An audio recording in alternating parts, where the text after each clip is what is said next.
Hello, neighbor. I'm Robert Burns, and I have returned to the Louisiana State Legislature, the state capitol immediately behind me, which was the spot of a recent feature that we did regarding what I genuinely hope will be career-ending votes. That entailed a bill sponsored by Representative Lance Harris for a 1/3 of a cent increase in the sales tax, which I told you would amount to $40,000 an hour. Well, I'm going to refer to this state capitol behind us as being the scene of the crime. Now, why do I say that? Because, to be blunt with you, never in my wildest dreams would I have believed that they would not be content with $40,000 an hour, and yesterday rammed through a vote with just an unbelievable, overwhelming support of 74 to 24, not for $40,000 an hour. Now, hear what I'm about to say, but for $55,000 a year, almost $1,000 a minute. And that's why I'm referring to this august building behind me, the state capitol, as being the scene of the crime, because I'm here to tell you, yesterday there was a crime perpetrated against the taxpayers of the state of Louisiana. It's as simple as that. Now, let's proceed on to the feature today, for which we have a Republican star from this House of Representatives. And let me just briefly say that many of you will be aware that I formed the website NoPennyRenewal.com. We'll give you the URL for it. That's NoPennyRenewal.com. And I formed it on January the 13th of 2018, immediately after having read an article by Tyler Bridges.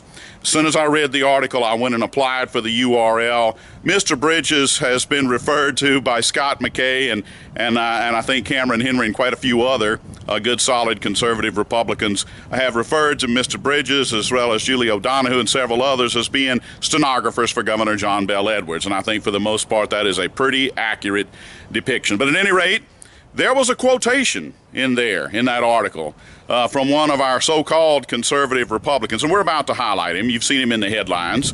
But before we do that, when I formed the website, I needed some guinea pigs, and so I chose one Democrat and one Republican. The Democrat I chose was Ted James, who has been a little bit noteworthy lately in that he has slammed a ton of Republicans. We'll give you the link for that. Of course, you never saw it in the mainstream media, probably because they were too afraid it would create animosity and perhaps derail this bill that got passed here yesterday, literally the theft that took place here yesterday. But I also chose one Republican, and I didn't just pull names out of a hat. Let's break away for just a moment, and let's hear who I chose as that Republican guinea pig. Obviously, you can tell by the title it was none other than Representative Kenny Havard. But let's break away. And I don't care if the tax fails, okay? I still want the names of the folks that voted for it because it's inexcusable. And, you know, obviously the vote hasn't been taken. Well, somebody's got to serve as guinea pigs, okay? And I have chosen 2 state representatives to serve as the guinea pigs for this site. And I'm going to tell you who they are. And I was bipartisan. I chose one Democrat and one Republican, okay? Now, who is the other guinea pig? Well, that would be none other than the state representative Kenny Havard, who was quoted in this morning's paper as being amongst the modest Republicans who believe that the conservative Republicans are not being reasonable with John Bel Edwards. He wasn't alone, by the way. We're going to give you a link for that article. All right, I referenced quotation in The Advocate as being the rationale for why Representative Havard was chosen as the guinea pig. I'll put that in front of the camera right now. This is the verbatim quote of Representative Kenny Havard. I'm going to read it to you, and obviously it's on prominent display just below this video, but here's what it says, and I'm quoting Representative Havard. "It boils down to simple politics. The Republicans don't want John Bel to have a win. The real losers are Louisiana citizens. We have to get beyond politics and solve the problems." All right, fair enough.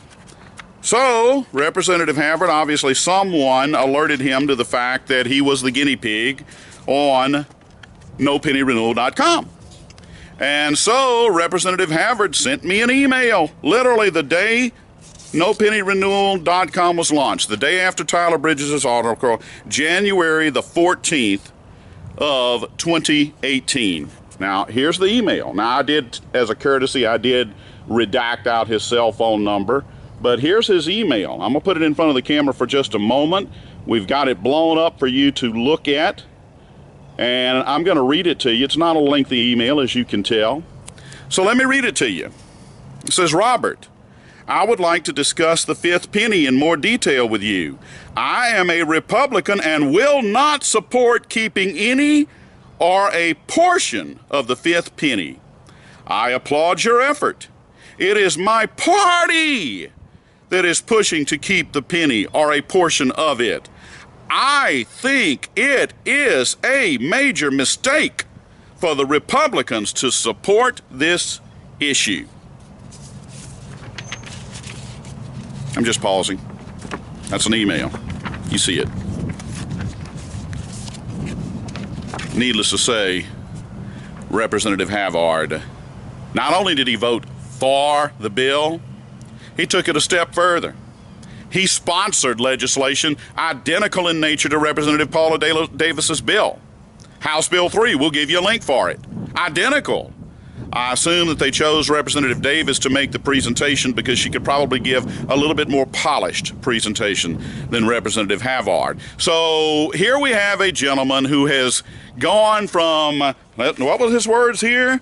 It is my party that is pushing to keep the penny or a portion of it. I think it is a major mistake for the Republicans to support this issue. Folks, I'm not going to say any more because that epitomizes the rank hypocrisy that exists within the Louisiana GOP right now in both the House and the Senate. I don't need to say any more because Representative Kenny Havard epitomizes the hypocrisy that is so rampant in this party.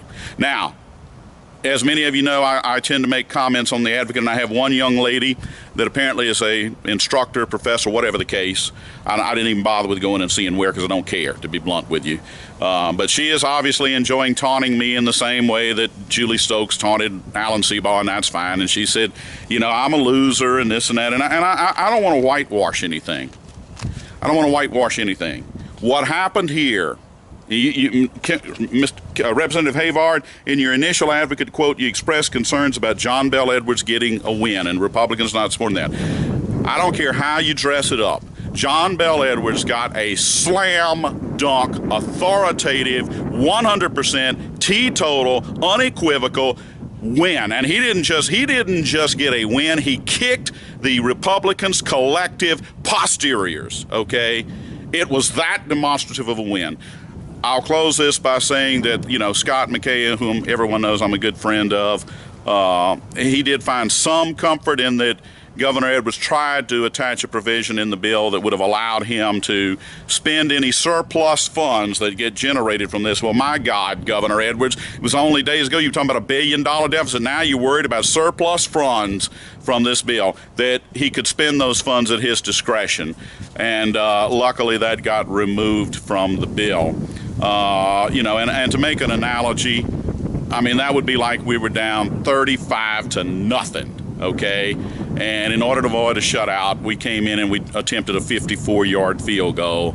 It hit the crossbar and managed to trickle over. Yeah, there's some small comfort in that. We didn't get shut out. But make no mistake, this was a complete domination by Governor John Bel Edwards. It was a teetotal victory.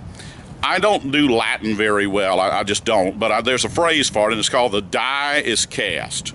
Okay? And I can't do the Latin for that phrase. The other Governor Edwards has used it repeatedly. He likes the phrase. I'm just going to say it in English because it's the only way I know how. The die is now cast. The vote has been made. No penny renewal will be up there through the next election. I believe that there is going to be a tremendous backlash over this. If judging by all of the Facebook comments and photos that I've received, it's off the charts compared to anything remotely related to this. So that people don't go into that extreme when they're not angry and upset. So I'm believing we're going to have a resounding backlash from this next year. And even sooner, I'm just going to be blunt about it, we have a sooner referendum on it, and that would be the Secretary of State's race. I commend her on having the tenacity to overcome her breast cancer. I don't want this to be in any way inferred that I don't. because my mother was diagnosed with breast cancer in 1997, so I know that of which I speak. She is still alive today, I'm happy to report. But Julie Stokes is a completely unacceptable candidate for Secretary of State. To completely be oblivious to the constitutional concerns of HB 12 and try to cram it down everyone's throat, so that we can avoid the special session, that wasn't a very good imitation of her, but you get the drift. She is completely unacceptable. So let's have an early referendum by having a resounding defeat of her. There's going to be a far more conservative candidate, and he's promised me an interview, or committed to an interview, and I'm going to take him up on that offer in very near days, and hope to have that feature out for you. But look, make no mistake about it, as the Advocate readers taunting me about I'm a loser and all of this, we lost. Okay, I'm not going to whitewash it. We lost, and we lost badly. But I'll tell you this, an NFL game has 16 games. An NFL season has 16 games. We just finished the 4th. I'm looking forward to who makes the playoffs. Let's see who does it next October. Once again, this is Robert Burns. Thank you so much for your loyal dedication in tuning in to our Sound Off Louisiana features. I hope everyone has an enjoyable, albeit hot, weekend. Thank you again.